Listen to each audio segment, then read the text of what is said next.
네, 안녕하세요. 저는 한국외국어대학교 국제지역대학원에서 중국 관련 공부를 하고 연구하고 또 가르치고 있는 강준영이라고 합니다. 반갑습니다. 한때 중국 최대 부동산 왕국이었던 헝다가 역사 속으로 사라지고 있습니다. 중국 경제의 중심축이었던 부동산 산업이 흔들리는 가운데 헝다 사태는 그동안 쌓여온 거품의 실체를 보여주는 단적인 사례라고 볼 수 있을까요?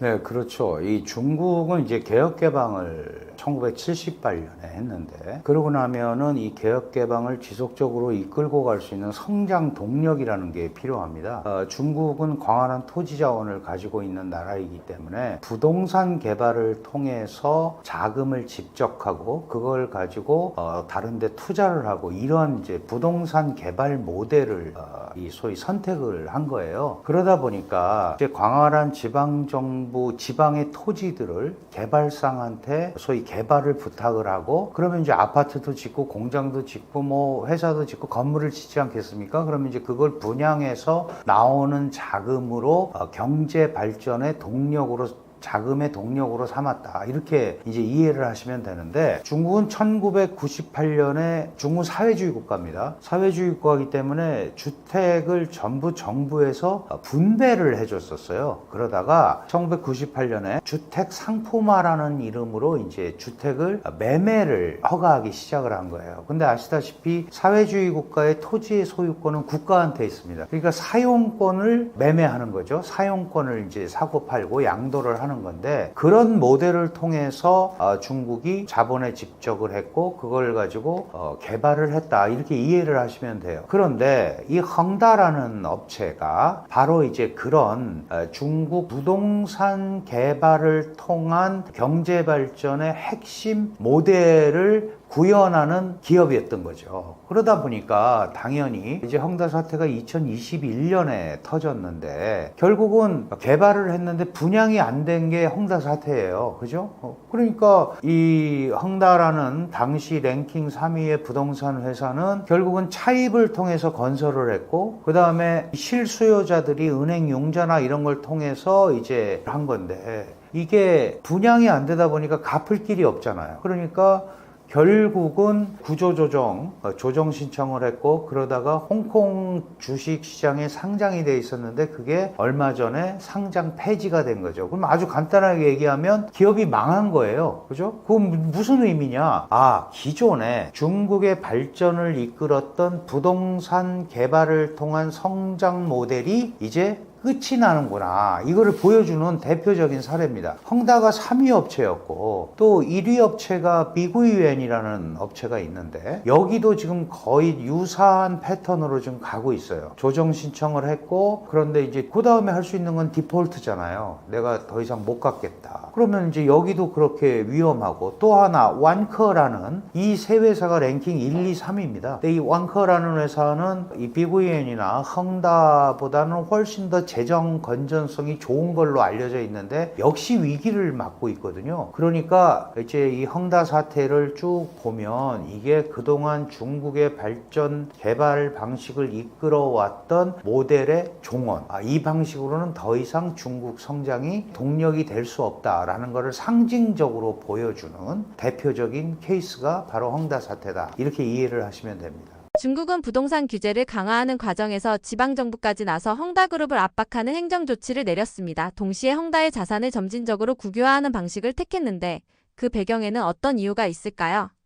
사실은 이제 중국 부동산 시장이 조금 얼어붙기 시작한 것은, 그게 꼭 뭐 시진핑 체제 때문에 그렇다 이렇게 얘기를 할 수는 없어요. 그런데 개혁 개방이 이제 가속화되고, 그 다음에 결국은 평등 사회를 강조하던 중국에서 이제 부익부 빈익빈 현상이 나타나기 시작을 했고, 돈을 갖고 있는 사람들의 투자처가 필요했고, 그러다 보니까 크게 두 가지로 갑니다. 투자라는 게 우리나라도 마찬가지지만, 하나가 부동산 시장, 이고 하나가 주식시장이에요. 그런데 부동산 시장이 투기 대상으로 전락했다라고 생각한 게 시진핑 체제의 생각입니다. 그러니까 주택은 사람이 거주하는 데지 투기의 시장이 아니다라는 얘기를 하면서 무분별하게 자본을 투입해서 이 소위 건물, 가옥을 건설하는 것을 제재하기를 시작을 했어요. 그게 이제 그러다 보니까 무슨 일이 벌어지냐 하면 보통 이제 뭐 세 가지 레드라인을 했다고 그랬는데, 예를 들어서 어떤 기업이 차입을 하면 자기 자본 비율이라는 게 있잖아요. 그 이상을 빌리지 못하게 하고 상환 능력을 또 보는 거예요. 너 이거 해서 갚을 수 있어? 거기까지만. 우리도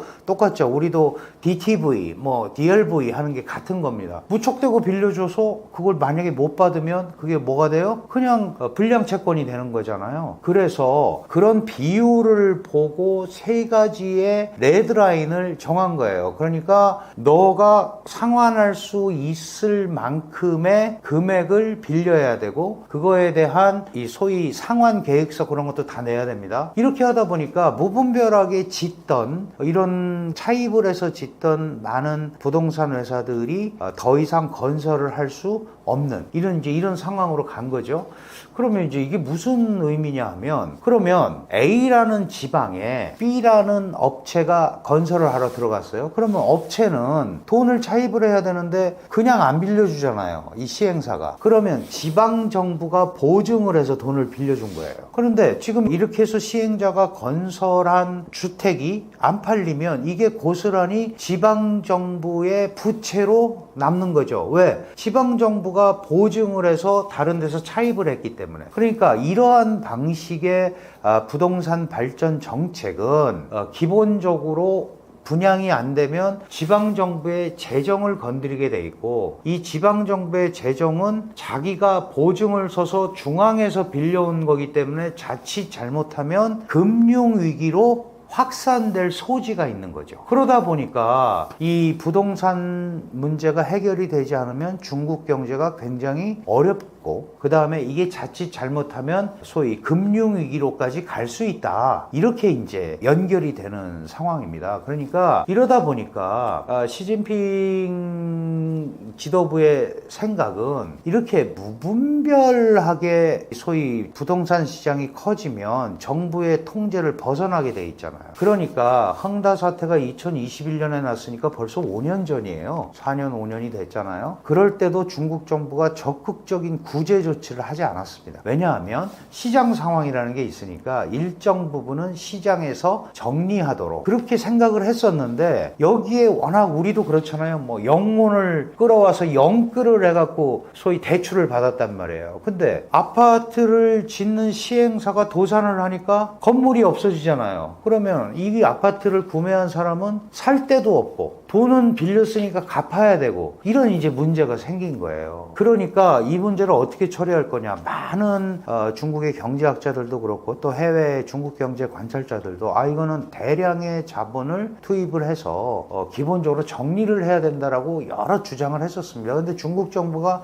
굉장히 그걸 주저했어요. 왜 주저했냐? 중국 정부는 돈이 있습니다. 지금도 3조 4천억 불에 달하는 어마어마한 외환보유고를 가지고 있기 때문에 막을 수는 있는데, 만약에 그 카드를 썼는데도 해결이 안 됐다. 그럼 그 다음 카드가 없잖아요. 그래서 일정 부분은 시장 상황에다 맞췄다. 그런데 이 경제가 너무 안 좋아지니까 결국은 20기 3중전회라는, 작년이죠. 중앙위원회 전체회의 8월에 열렸습니다. 여기에서 처음으로 중국 경제가 어렵다라는 것을 시진핑이 시인을 하고, 그때부터 부양 조치에 들어갑니다. 부양 조치에 들어가는데, 부양이라는 건 결국 이제 시중에 자금을 공급하는 거잖아요. 유동성을 공급을 하고 정책적으로 화폐 정책을 더 폭넓게 쓰는 건데, 문제는 이게 실수요자들한테 가는 게 아니에요. 그 부동산 기업들한테 많이 주는 거예요. 주식시장 붕괴를 막기 위해서 증권회사한테 돈을 공급하듯이 부동산 시장 붕괴도 막기 위해서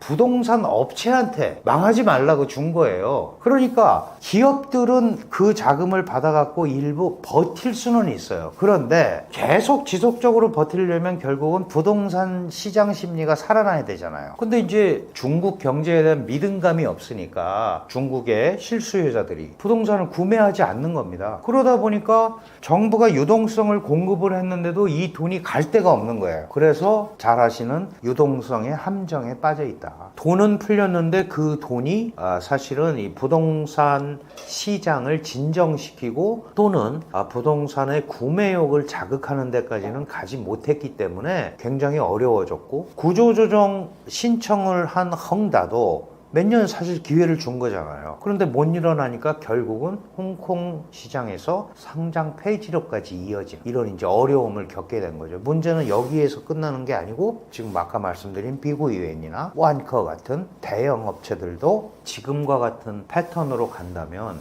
부동산 시장이 더 어려워질 수도 있다. 그런데 이제 한 가지 고무적인 것도 있어요. 예를 들어서 이렇게 중앙정부가 과도한 부양 정책을 통해서 부동산 경기를 부양하지 않겠다고 하니까 일부 내부적 조정이 되는 것들이 있잖아요. 그래서 사실 올 초부터 일부 부동산 시장에서는 매기가 생기고, 물론 이제 지역별로 차이는 있어요. 약간 그 부동산 시장이 안정되는 모습도 보이기는 했습니다. 그런데 그게 전체적으로 중국 경제 전체를 이끌고 가기에는 한계가 있는 거죠. 왜냐하면 많이 들어보셨겠습니다만 한때 중국의 부동산 시장은 제가 개발 전략으로 택했었다고 그랬잖아요. 중국 경제 발전에 한 중국 전체 경제의 40% 정도를 차지하는 제1시장입니다. 왜냐하면 연관 산업이 굉장히 크잖아요. 우선 뭐 토지도 토지지만 시멘트 산업, 가전 산업, 뭐 온갖 산업이 여기에 다 연관되어 있잖아요. 아파트를 지으려면 도로 건설도 해야 되고, 그죠? 그러니까 이런 것들이 다 연계되어 있는 산업이기 때문에 부동산 시장의 한 40%를 차지하고 있었는데, 이제 경기가 안 좋다 보니까 지금 30% 이하로 약간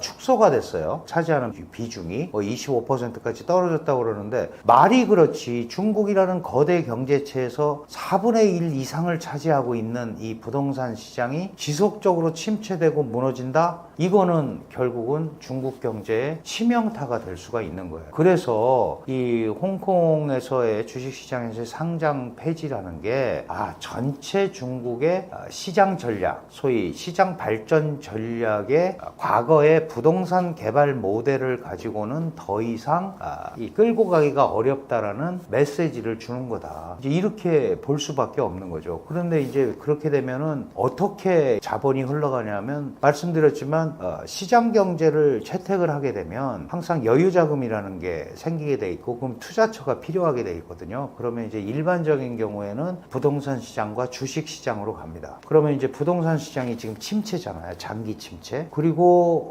이 헤어나오기가 굉장히 어려운 구조적 유동성 함정에도 빠져 있고, 여기에는 결정적으로 이 경기 회복 기대 심리가 중국 사람들이 없기 때문에 분양이 잘 안 되는 거거든요. 누차 말씀드렸지만 우리가 집을 사거나 이러는 거는 미래 소비를 당기는, 땡겨서 하는 그런 부분이 들어있거든요. 왜 그러냐 하면 내가 이제 승진할 거고 월급을 더 많이 받을 거니까 평수를 좀 넓혀서 가야겠다. 또는 애가 뭐 어디 학교를 가야 되니까 좀 좋은 환경으로 가야겠다. 이렇게 미래 소비를 당겨서 쓰는 겁니다. 근데 경기가 안 좋다고 계속 생각이 되니까 돈을 쓰지를 않는 거죠. 그러면은 부동산 시장에 못 쓰는 거예요. 그러면 중국 정부 입장에서는 그래도 자금이 흘러갈 수 있는 데를 만들어줘야 되잖아요. 그게 바로 주식시장이에요. 그래서 이렇게 경기가 안 좋다고 그랬는데 올 초, 작년 말부터 주식시장의 특정 업종들은 이제 정부가 선택적으로 이 소위 투자를 강화하는 부분들이 있잖아요. 그런 거는 주식이 폭등을 하는 사례도 나타나고 있죠. 물론 그것도 이게 거품이라서 위험하다라고 얘기하고 있지만 그 지금 언저리에서 중국 경제가 배회하고 있다. 이렇게 이해를 하시면 될 것 같습니다. 이 사태로 인해 중국의 빈부격차가 더 심해지게 되는 걸까요? 결국 이제 경기가 안 좋아진다라는 거는 뭐 사실은 중국도 계속 겪고 있고 앞으로도 특별하게 경기 회복 기미가 보이지 않고 있는 건 사실이에요. 근데 올해 상반기에 중국 경제는 5.3%, 어쨌든 수치상으로는 5.3%라는 성장을 했고 미국의 관세 압박을 받았습니다만은 2.9%의 수출 증가율, 무역 증가율도 보였거든요. 그러니까 다른 나라하고 비교해 보면 보면 그렇게 나쁜 수치는 아니에요. 그리고 중국 같은 거대 경제체가 어쨌든 신빙성은 둘째치고 5.3%의 경제 성장률을 거두었다라는 것은 상당히 성장을 한 건데, 문제는 아시다시피 코로나 팬데믹 3년을 겪고 그 다음에 리오프닝 정책이라고 해서 완전히 시장을 개방하는 정책을 펼쳤는데 효과를 못 봤잖아요. 그러고 나서 지금 강력한 대중 견제를 관세를 통해서 하든, 물론 중국에만 하는 건 아니죠. 전 세계를 대상으로 하는 트럼프의 거의 관세 제국주의에 가까운 관세 정책들의 영향을 또 받고 있기 때문에 경제가 좀처럼 회복을 하거나 살아나기가 굉장히 어려워요. 이렇게 되면 이제 무슨 일이 벌어지냐 하면, 원래 여유 자금을 갖고 있었던 사람들은 상대적으로 영향을 덜 받죠. 그런데 우리 보통 엔겔 개수 얘기 많이 하잖아요. 내가 버는 거에 90%는 밥 먹는 데 쓴다고 그러면 엔겔 개수가 90인데, 그렇게 소위 서민들은 경기가 안 좋아지면 자신이 받고 있는 급여에 그 손해가 오게 되잖아요. 급여를 제대로 받아도 살기가 어려운데 급여가 깎인다거나 이런 현상이 나오면, 예를 들어서 내가 100원 벌어서 80원을 먹는 데 썼는데 지금 월급이 80원으로 줄었다, 또는 70원이 됐다 그러면 옛날 수준을 유지하기가 어렵잖아요. 그러니까 그렇게 그 민생의 변계에 있는 사람들, 이런 사람들은 살기가 굉장히 어려운 거죠. 벌써 몇 년 된 얘기지만 당시 이제 리커창 총리가 그런 표현을 했어요. 중국에 우리 돈으로 20만 원 이하의 이 월급을 받는 급여 생활자가 6억 명이다. 그러면 지금 이런 경기 침체가 계속되면 그런 사람들은 갈 데가 없잖아요. 이런 것들이 장기적으로는 양극화를 더 만들어낼 소지가 있다. 다만 중국은 이제 정부가 칼자루를 쥐고 있으니까 다양한 형태를 통해서 재분배라든가 이런 걸 하려고 노력을 하겠죠. 그러나 시장 경제를 일단 채택을 했고 전 세계 경제가 안 좋으니까 중국도 어려움을 당분간은 겪을 수밖에 없다. 그럼에도 불구하고 여전히 세계 제조업 1위 국가예요. 그러면은 이제, 그리고 주식 시장은 조금 그 소위 희망의 빛이 보인다고 생각을 하니까, 최근 들어서 이제 글로벌 투자자들이 중국의 주식 시장이나 이런 데 약간 또 투자의 기미가 조금 보이고 있어요. 이제 선택과 집중이라는 차원에서, 특히 이제 중국 같은 데는 AI 분야라든가 이런 부분에 대해서는 괄목할 만한 성장을 하고 있잖아요. 그러니까 과학기술 분야 이런데, 테크놀로지 분야에는 외국 기업들도 좀 관심을 가지고 들어오는 부분도 있는 것 같습니다. 그러나 아직 전면적으로 중국 시장의 어떤 경제가 회복이 되거나 그런 부분은 구체적으로 나타난 증거는 별로 없다. 대도시는 조금 풀린 것 같은데 지방도시 같은 데 가면 여전히 소비나 생산 이런 부분들이 잘 안 이루어지고 있다는 것을 아마 느끼실 수 있을 겁니다. 화웨이, 알리바바, BYD 등 중국 기업들은 미국의 기술 봉쇄와 제재로 어떤 타격을 받고 있나요?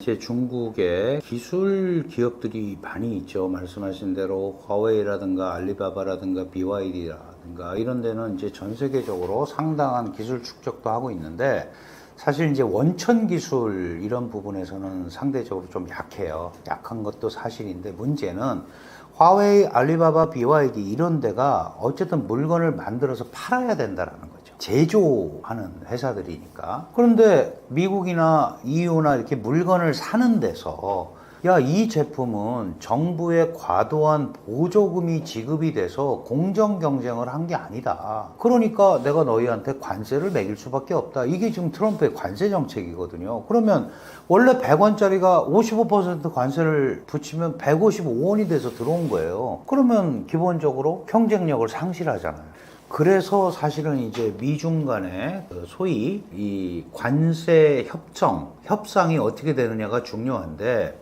정확하지는 않고 업종별로 다 다르지만 보통 기업의 마진이라는 게, 제조 마진이라는 게 적게는 7%, 많으면 15% 정도 된다고 그래요. 그러면 내가 뭘 만들어서 어디에 50원에 납품을 하면 어쨌든 7%에서 15%가 이제 제조 이외의 영업이익으로 순이익으로 남는 건데, 문제는 요 정도는 뭐 환율 조정이라든가 이런 거를 통해서 커버할 수가 있다. 근데 이게 예를 들어서 50%, 60% 이런 거가 돼버리면 이거는 방법이 없잖아요. 그러니까 일부는 이렇게도 얘기하는 거예요. 대만의 TSMC 같은 경우가 지금 반도체 과세는 아직 안 했어요. 미국이 안 했는데 그 모리스 장이 그 설립자인데 뭐 미국에 와서 몇천억 불 투자해갖고 뭐 지으라고 그러고 그러면서도 관세를 또 매겨? 그러면 안 가고 관세 맞고 그냥 우리가 만들어서 파는 게 낫다라고 얘기를 합니다. 실제로 한 보니까 35% 40%까지는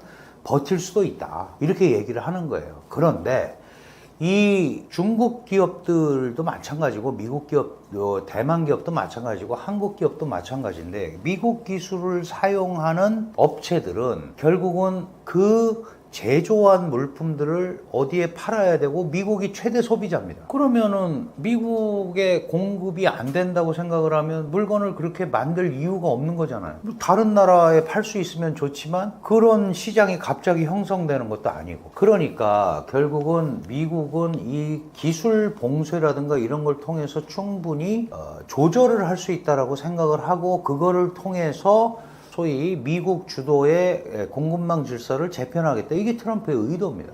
많은 분들이 중국을 폭삭 망하게 하겠다 이렇게 생각하는데 그렇게는 되기가 어려워요. 왜냐하면 중국이 글로벌 밸류 체인에서 차지하고 있는 비중이 한 40% 되거든요. 어떤 물건을 만들면 어쨌든 중국계 한 40% 거기에 관여가 돼야 돼요. 그러면 미국이 볼 때는 중국을 그런 거대 공룡 중국을 완전히 무릎을 꿇리는 거 뭐 망하게 하는 건 어려운데 미국의 협력자가 되게 하는 망하는 게 아니고 내 밑에서 나랑 같이 하는 협력자가 되게 하는 그런 흐름을 지금 트럼프는 생각을 하고 있는 거 아닌가 이런 생각이 듭니다. 결국은 나에게 협력을 하는 국가가 됐으면 좋겠다, 중국. 그러니까 그런 정도까지 이 흐름을 가지고 가지 않을까. 근데 이제 중국은 특히 시진핑 체제는 그렇게 하면 그게 굴복을 하는 거다. 이렇게 이제 보니까 뭘 얘기를 했냐 하면 시진핑 체제의 국가 발전 전략은 2050년까지 세계 최강의 국가가 되는 거예요. 그럼 이제 그 워딩을 그대로 쓰면 종합 국력과 영향력 면에서 국제사회를 선도하는 국가가 되겠다. 이게 이제 2050년. 다시 말해서 중화인민공화국 건국 100년이 2049년이잖아요. 2050년이 되면 그런 세계 제1의 국가가 되겠다. 앞에 뭐가 생략이 됐을까요? 미국을 물리치고, 그죠? 근데 이제 미국을 어떻게 물리쳐요? 다른 거 물건 많이 만들어내서 물리치는 게 아니고 과학기술 독립을 해야 되는 거예요. 과학기술로 무장된 사회주의를 건설하면 아무도 중국한테 이러저러 못할 거다. 지금은 미국 원천 기술을 갖다 쓰니까 자꾸 시비를 걷고 압박을 하는 거예요. 또 하나, 반도체도 마찬가지예요. 반도체를 자강을 하려고 굉장히 애를 썼는데 중국이 잘 안 되잖아요. 다른 분야는 사실 굉장히 많이 왔는데 이상하게 반도체는 못한단 말이에요. 근데 장기적으로 계속 투입을 하고 인력을 투입을 하고 돈을 투입을 하면 반도체 기술도 발전하게 돼 있잖아요. 그러면 중국은 장기전 전략으로 가는 거예요. 그럼 정부가 선택과 집중으로 밀어주겠다.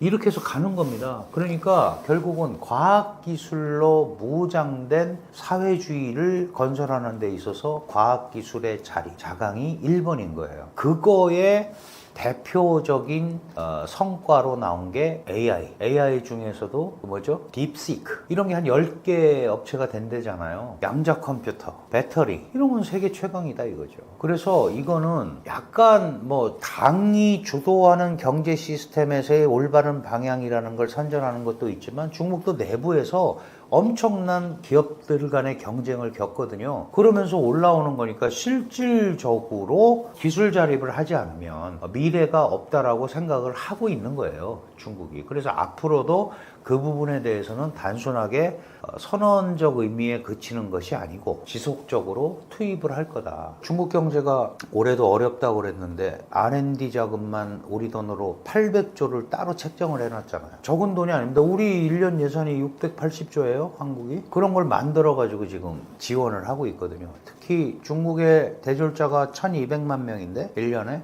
그 중에 600만 명이 스템, 수학, 물리, 화학 이런 소위 이공계 졸업자들입니다. 이런 것만 담아낼 수 있다면 과학기술로 발전할 수 있지 않을까 이제 이런 생각을 하는 거죠. 다만 미국은 지금 중국이 만들어 놓은 중국이 소위 보조금이나 이런 걸 통해 갖고 불공정 경쟁, 환율 조작 뭐 이런 걸 가지고 미국의 물건을 파는 데 대해서는 관세로 막아보겠다. 이게 지금 이제 미국의 생각이니까. 그러면 당연히 중국은 어떻게 해요? 물건은 만들었잖아요. 그러니까 다른 나라에다 팔아야지. 동남아 시장, 아프리카 시장, 중동 시장 이런 데로 갈 수밖에 없는 거예요. 그러면서 또 뭐라 그래요? 우리도 잘 하려고 했는데 경쟁을 미국이 이렇게 압박을 하니 어떡하냐. 우리 물건이 나쁜 것도 아닌데. 그리고 미국은 완전히 보호주의다. 자국 보호주의. 이거는 지금 다변주의 자유무역주의에 위배되는 거 아니냐. 우리는 그렇게 하지 않겠다. 나는 내가 여러분들 다른 나라와 같이 자유무역 체제를 수호하면서 내 물건을 팔겠다. 이러고 나오는 거예요. 그러니까 다른 지역으로 가는 거죠. 우리도 뭐 알리, 테무 이런 거 오잖아요. 그게 뭐 알리바바도 그렇고 테무도 그렇고 저가 제품만 오는 게 아닙니다. 거기에 보면 한국 제품도 있고요. BYD 전기차도 오잖아요. 5,000원짜리, 만원짜리 이런 것만 오는 게 아니에요. 앞으로도 그게 다 그런 거의 일환입니다. 그거를 대한민국이 자유민주 시장경제국가인데 막을 수는 없어요. 결국은 제품으로 경쟁하는 수밖에 없잖아요. 그렇죠? 이제 그런 거가 향후에 한중 간 경쟁도 결국은 뭐예요? 기술력 경쟁이 될 수밖에 없는 거예요. 우리가 지금 AI 경쟁이 미중 간의 경쟁으로 막 가잖아요. 그럼 다른 나라들은 전부 닥쳤던 게 지붕 쳐다보는 AI가 미중의 전유물은 아니잖아요. 그래서 우리 정부가 제 AI 3강이 되겠다. 이래서 AI 전략을 지금 펼치고 있는 것처럼 그런 시장을 우리가 들어가야 되는 거죠. 그렇지 않으면 한국이 인프라도 있고 기술도 있는데 왜 수수방관해서 미중이 AI 갖고 싸우는 것만 지켜보고 있느냐. 그러면 안 된다는 거예요. 그래서 이제 그런 부분에 대해서는 우리도 충분히 경쟁을 해야 되고 또 나름대로 경쟁력이 있다라고 생각을 하는 부분은 정부도 전폭적으로 지원을 하고 그래서 경쟁력 있는 산업으로 만들어야 된다. 이런 생각을 하는 겁니다. 대한민국은 지리적으로 가까이 있다 보니 주변국으로서 걱정이 되기도 합니다. 이와 같은 중국의 성장 둔화가 위기일까요? 아니면 새로운 기회가 될 수 있을까요?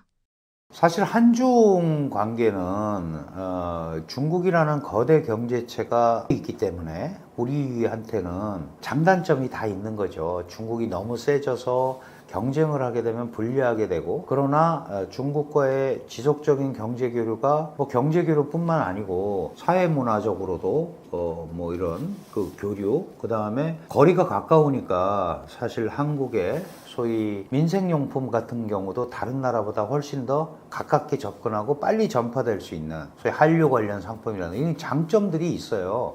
그래서 이전에 서방의 경제학자들이 중국 경제 발전 한창 할 때 한국이 옆에 있었던 건 굉장한 행운이다 이렇게 얘기를 한 적도 있습니다. 예전에. 근데 이제 문제는 이 꼭 우리가 뭐 이게 미중 때문에 그렇다라고 얘기를 하는 건 아니지만 미중의 경쟁이 강화되면서 한국은 지정학적으로 미중 사이에서 고민을 하는 빈도라든가 그 정도가 훨씬 더 과거보다 커지고 깊어졌어요. 그리고 또 우리는 북한이라는 요인을 또 안고 있단 말이죠. 이 북한은 중국말도 잘 듣지 않죠. 미국과도 결렬이 됐죠. 그리고 러시아를 끌어들였죠. 이런 이제 지정학적으로 굉장히 어려운데 문제는 이제 우리가 가장 중요한 거는 우리도 안보와 민생이잖아요. 그러면 안보는 우리 새 정부가 얘기한 대로 한미동맹을 근간으로 해서 국익 중심의 실용외교를 하겠다라고 얘기를 했잖아요. 그러니까 안전보장은 일단 그렇게 할 수밖에 없는 거고 그 다음에 이제 먹고 사는 문제에 있어서는 중국은 한국의 제1 그 무역 상대국이에요. 그러면 이 부분을